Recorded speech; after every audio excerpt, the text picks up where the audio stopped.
Ja, kan wel. Der Rapper flieht wiederum, manchen davon besessen. Auf einmal sind alle Zeitungen, was immer Internet über aufliegt, wird reagiert er mit seiner Lieblingsattacke. Er bedrohte den Journalisten persönlich. So lieb, er te blicken. Das er genau wissen, wo Schweden wohnt ein Veröffentlicher einer Twitter-Post mit einem Foto Von diesem Haustür und der Ankündigung wiederzukommen. Das muss ja nicht, mooi woordje. Wenn der Entdecker von einer Webseite kommen Vater. Eine Drohung, die ein Fan und einen erheblichen Bundespräsidenten erinnert.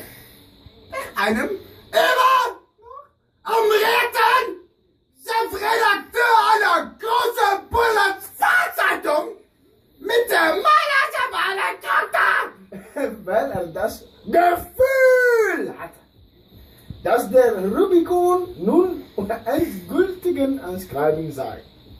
ja, über den Auto. Sagen wir helemaal nichts! Ja! Das was das heute News. Ja, Von 11 Uhr. met een Duits accent ga je dus heel hard van praten, hè? Waarom? Heb je er geen last van? Nein. Je gewoon zegt helemaal. Ik kan hoop heel- jou heb je. Ik kan heel goed praten. Ook heel hoog. Je zeg maar Goed, in Nederlands ja. zeg je, ik hou van jou. In het Frans is je t'aime. Hey. En in Duits is ik lief dich. Ja, dat is niet Ja. echt romantisch is dat, hè? Maar ik kan wel heel hoog gaan zeggen.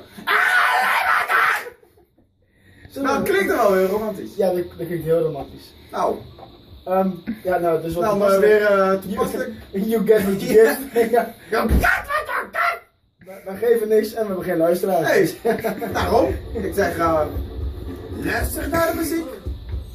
Dat doen wij dan ook.